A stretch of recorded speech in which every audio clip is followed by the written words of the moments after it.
Hello everyone, and now welcome to game number 1 in a series between Sonik and Hawk. Hawk has spawned as the red human player over here on the top right hand side of the map. Meanwhile, over here on the bottom left we have Sonik spawning as the yellow night elf. Night elf versus human in this 1v1 as things are getting underway. Opening up with the standard Altar of Kings, farm, and then a barracks to make sure you have all of your buildings laid out properly and have them all zoned correctly. Currently only 3 peons? Only 3 peons on the gold mine right now, and that means that Hawk really moved out quickly with this very early militia. Now, he will end up falling behind on gold for just a little bit. We'll see how that affects him and his economy later on, as he will not be able to, upgrade to tier 2 nearly as fast. Now, if you notice, these peons are actually moving slightly slower than normal. That's one of the aspects of the mining, where if you did not know, back in the day, some players, if you were able to position your farms and other buildings correctly and properly, you could get full mining efficiency off of 4 peons or peasants. Because of that, Blizzard made it so that if there is less than 4 workers or less than 5 workers on the gold mine, that the units would actually walk a little bit slower to compensate. Now, there are some micro tricks to get around that, but it didn't look like Hawk opened up with that at all, as Hawk is now setting up a scout farm over here on the bottom left. Meanwhile, what is Hawk up to? He is training up an archer, most likely will uproot that in just a moment. And this scout farm is rather annoying for Night Elf players because, well, the Demon Hunter is not going to be able to take it down very easily, or it looks as though it's going to be a Tavern Hero, so the Tavern Hero has a rather difficult time trying to take it down since it is fortified armor, and heroes do deal less damage to fortified armor. On top of that, even the archers have a bit of difficulty as well, since piercing damage doesn't do as much damage towards those buildings either. You can see that the archer is being pulled very far away right now. A second archer as well, as we should be looking at a panda now coming in. I thought it was going to be a Dark Ranger. Instead, it is going to be a panda, and he will be going up against a Mountain King. Alright, interesting play from Hawk, opening up with a Mountain King first. Normally, the counter to the Panda first is going to be opening up with Spellbreakers, or trying to get the Spellbreakers quickly. However, a caster strategy is going to be a little bit weaker since we do not have Brilliance Aura. Mountain King going to go ahead and get to level 2 here. Kind of surprised that there is no, I don't believe there's actually a Forest Troll High Priest that you can grab from this Winter Mercenary camp. Nope, take it back. Hawk just opted to do it a little bit later than normal. Meanwhile, Panda opens up, gonna go ahead and try and take down some of these units. It looks as though it was gonna be a Drunken Haze as opposed to a Breath of Fire. Ice Troll Warlord will get taken out rather fast as well. There it goes, losing the True Shot Aura on the remaining Ice Troll Trappers, and now that Panda is sitting at level 2. Mountain King gets detonated for all of his efforts right there. The Forest Troll Shadow Priest still has plenty of mana, so he's going to be good for now. And a Mountain King first, not having to deal with the mana burn of a Demon Hunter. That's got to be a wish come true, but he is also aware of the simple fact that the Breath of Fire from a level 3 Panda could spell doom and gloom for all of these footmen. Now, he doesn't want to overly invest into footmen since he does know his opponent most likely already has the proper counter unit. There's the Drunken Haze, the Breath of Fire. Drunken Haze, Breath of Fire, 1-2 combinations are extremely mana intensive, and you see a Pendant of Energy picked up. That's exactly what the Panda needed. He'll be able to drop that Pendant of Energy and pick it back up for to better manage his Moonwell mana, and also being able to launch more Breaths of Fire. Forest Troll Berserker now adding into the mix right here. You can see a Forest Troll Ice Troll Berserker taking a bit of damage. Are we going to see another Frost Armor? No Frost Armor there. Mountain King now out. Stormbolt onto the High Troll Priest, but still got the Frost Armor off in time. Now, are we going to be looking at an expansion from Hawk? That is going to be the big question. Now, Mountain King is sitting at level 3, so level 2 Stormbolt with a proper surround could still spell problems. Forest Troll Shadow Priest, that is going to be a quick death as well. 225 damage just off of the Stormbolt, and the Forest Troll Shadow Priest needing only 2 more shots from a footman to get finished off. Now, Scout Tower will be added. That Arcane Tower will be incredibly important. There's the Stormbolt. Oh, going straight up onto the Forest Troll Berserker first. Forest Troll Berserker not going to have anywhere to go. That 5-second stun, more than enough to deal damage, as you now see the Panda. Oh, Stormbolt onto an Archer. Is the Archer going to be able to Shadow Meld in time? No, it will not be able to, as the Panda now makes its way over and going to be able to get off a Drunken Haze. Breath of Fire. Crazy amount of damage already, as the Panda now going to clean things up. All right, a second Breath of Fire could be coming in. Are we going to see a Stormbolt to try and counteract it? I do not believe so. There's that Breath of Fire. Massive amounts of damage being done, as a Potion of Invulnerability now being used. Are they going to be able to block him out? No, no such thing, as the Panda now is going to be able to start dealing some damage back to this Town Hall. Town Hall could end up getting canceled, and Hawk could end up being in trouble. The Arcane Tower very, very close to being done. There's the Stormbolt, and now the Panda low on mana because of this Arcane Tower. Damage is being done. Panda is going to be locked into a very, very difficult spot. Forest Troll Shadow Priest trying to finish off the archers, as the Scroll of Town Portal does get off in time. All right, there you see the Pendant of Energy dropped, and now will most likely be picked back up here in just a moment. There you go, already up to 210 mana and climbing. Maintaining mana on a Tavern Hero, incredibly important.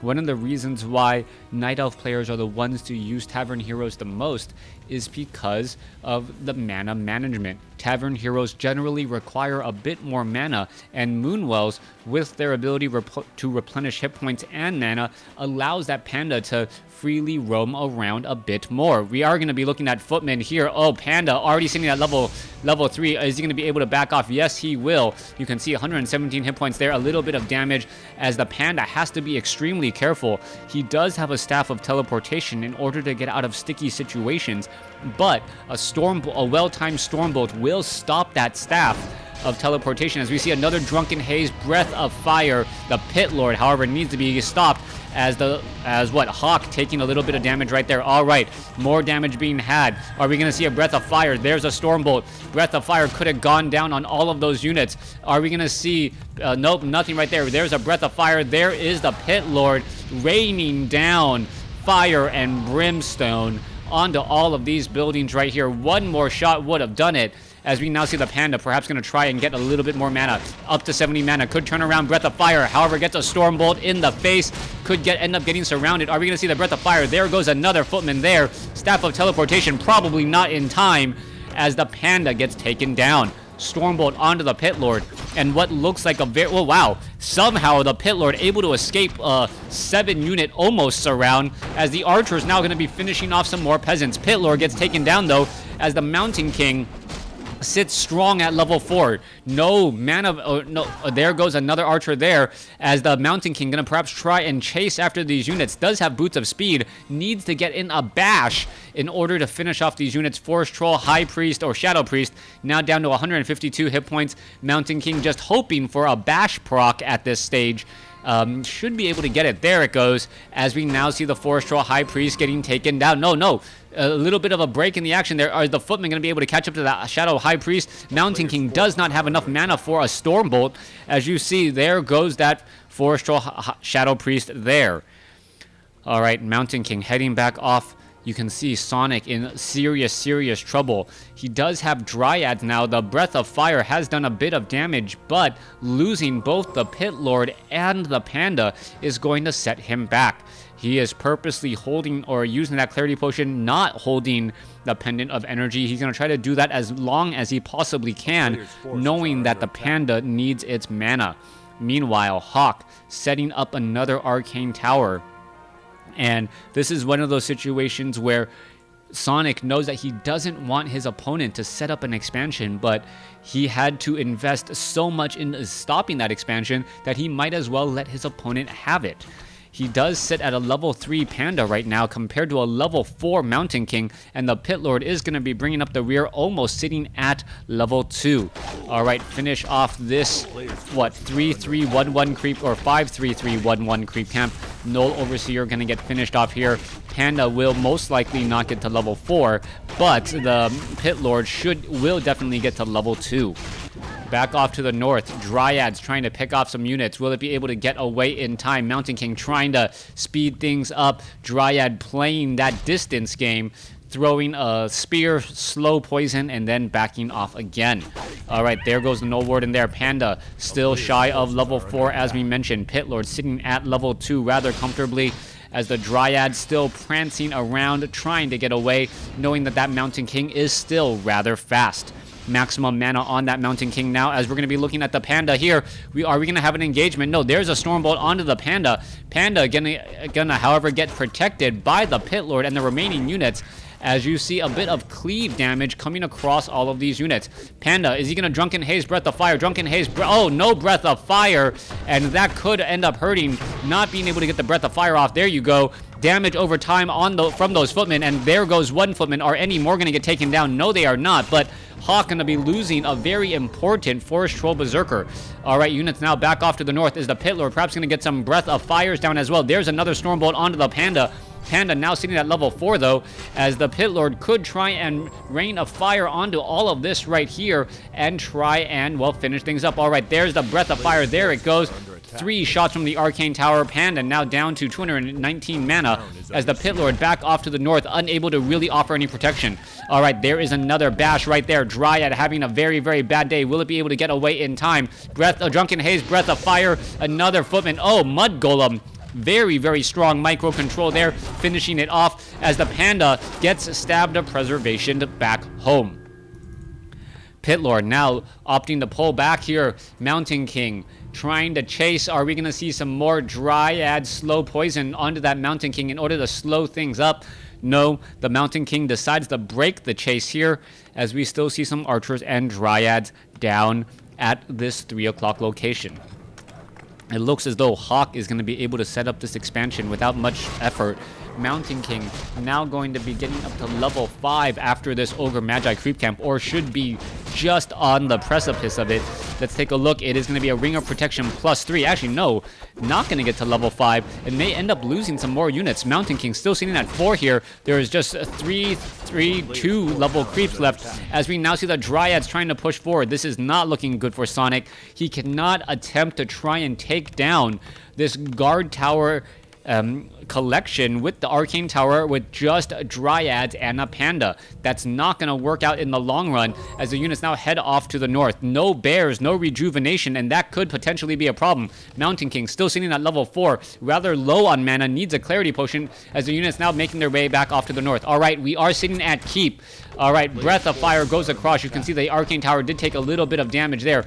Dryad now trying to pull back. There is a Rain of Fire right there as well, hoping to pick apart this Arcane Tower. Damage is starting to add up very, very quickly. Mountain King going to be bringing up the back here. Are we going to see a Breath of Fire in time? No Breath of Fire in time. There is actually a very good clumping of units. There's a level 3 Stormbolt. Big problem right there, as the Panda Drunken Haze, Breath of Fire, and now needs to try and get away. Staff of Preservation does save him temporarily, as the Dryads could be finishing off some of these other units here. All right, Footmen do not have Defend, and all of a sudden, this situation, well, Mountain King could come across with a Stormbolt right here. Dryads are immune to the damage, as the Mountain King of Hawk in serious trouble. All right, down to 184 hit points and dropping quickly. The Mountain King in trouble, down to 59. Is it going to be able to get away? Potion of Greater Healing used in time, and that's exactly what Sonic wanted. At the very least, force your opponent to use that Potion of Greater Healing. Panda now going to come across here. Breath of Fire, Rain of Fire, and this is just raining down fire across all of these units here. Guard towers are completed. Stormbolt onto the Panda. Panda could come across, get a Breath of Fire in. There's Rain of Fire again. All those poor units going to get burned apart, toasted. Pit Lord now sitting at level 3, as the Pit Lord now needs to try and get away. Staff of Preservation could get transferred. No Staff of Preservation transfer. Panda now still trying to engage here. One guard tower that was being repaired. A big problem, as another Breath of Fire does go down. All right, Pit Lord, Staff of Preservation transfer, beautifully done, as the Mountain King now tries to get away. He does have a Scroll of Healing, but he would not like to use this right here, right now. As you can can see that the Panda could perhaps get a Breath of Fire off here. All right, Mountain King, Potion of Mana, Potion of Healing, Stormbolt going back the other way. The Panda is in trouble. Are we going to see a Breath of Fire? Could have had a Breath of Fire. No. Decides against it as the Panda now heads back off to the north. Dryad and Mountain King. What is going on down over here? Mountain King now down to 178 some odd hit points. All right. Looks as though the Blood Mage now going to be coming back out, and imagine Siphon Mana going to be used pretty much immediately to remove a lot of that mana. There's a Breath of Fire, unable to do enough as the Panda now out of mana and, well, no longer a threat. Low hit point heroes still causing problems. Bash right down there. Mountain King does have a Potion of Healing, is going to use it there. And using that additional gold in that manner is not necessarily the best way, as you see Siphon Mana now giving mana to that Mountain King. Mountain King up to 315 mana, gonna head off to the north. Pit Lord quickly sends the Panda back home, only to take a bash and a bolt himself. Is that Mountain King gonna get in a series of bashes? Well, yes, bashes and bolts, and this is just going to be a definite problem as the Pit Lord tries to get away. Rejuvenation, however, going to be good right there as the Mountain King could just launch a Stormbolt back at the Druid of the Claw. No, goes after the Pit Lord, still. There's another bash, and there is another rejuvenation onto that Pit Lord. Staff of Teleportation. Panda comes back in, joins in a fight. Beautiful Staff of Preservation, and the Mountain King could get blown down. No, down to 29 hit points, and somehow stays alive. Beautiful micro by both sides, dodging things back and forth. And what a crazy game here to open up game number 1 of this series. Panda now back off here, gets a Breath of Fire off, deals a little bit of damage. Panda unable to attack that guard tower, needs to back off, does not want to absorb free damage at this stage. Meanwhile, rejuvenation needs to be given to that Druid of the Claw, very low on hit points. Stormbolt could come across, and that's the problem. Druid of the Claw out of bear form really takes far too much damage. Rejuvenation needs to come in. There's a rejuvenation on the Druid of the Claw, now tries to get away, unable to, and 2 bears all of a sudden lost in an instant, but 4 bears come to take their place. That expansion by Sonik has really made a big difference there. Are we going to see a rejuvenation? Are we going to see anything else? Perhaps transformation into bear form. That's exactly what we need to see right now. Another Stormbolt, and that is the problem. You cannot allow a Mountain King, a level 5 Mountain King at that, engage against your bears while they're in Druid form, removing half of their life. They are not the tank that they want to be, as Rain of Fire now coming down and causing problems. Siphon Mana, Stormbolt onto the Pit Lord. Pit Lord out of mana, Panda out of mana. Is it gonna matter? The castle is in disarray, could get taken down. It looks as though it will end up getting destroyed. 1 peasant working overtime, as we see now the Staff of Preservation coming across. All right, Mountain King down to 83 hit points. Mana being the big issue here. Blood Mage now out of mana as well, as the bears trying to close in that gap. Peon gonna get taken down. Panda still sitting at level 4, unable to get in front of everything, as it is now 2 bases to 1. Mountain King, Scroll of Regeneration, Clarity Potion as well. Meanwhile, this Arcane Vault will finally get taken out, and without the additional gold that Hawk has been enjoying throughout this matchup, he's not going to be able to spend it all in time. Let's see what's going to be happening next. Guard towers still defending this location, but the rest of the infrastructure is pretty much gone. New Arcane Vault needs to be added. Panda could go after these peasants very easily, perhaps go after the guard towers. We could see a Stormbolt, yes, onto the Panda again, but it's not going to really matter at all, as the Dryads are now engaging up against that Mountain King. Mountain King down to 170 some odd hit points. Siphon Mana away. Stormbolt, Staff of Teleportation, not in time, as the Mountain King is going to try and get away. Oh, Rain of Fire onto the Mountain King would have finished him off. Stormbolt, is it going to be enough? No, Pit Lord levels up in time just to avoid a little bit of damage, and using that Potion of Healing. All right, Abolish Magic. There goes the Blood Mage, as we see the Pit Lord finishing off the rest of these bears, or the bear and the Pit Lord is now moving across, And there you have the GG. Sonik taking game 1 in this series in a drawn-out battle. Both sides killing each other's heroes. Hawk actually doing the better job on that front with 3-2, but unable to take the victory. Thanks for watching. Thanks for listening. Hope you guys enjoyed game 1. Please stay tuned for game number 2.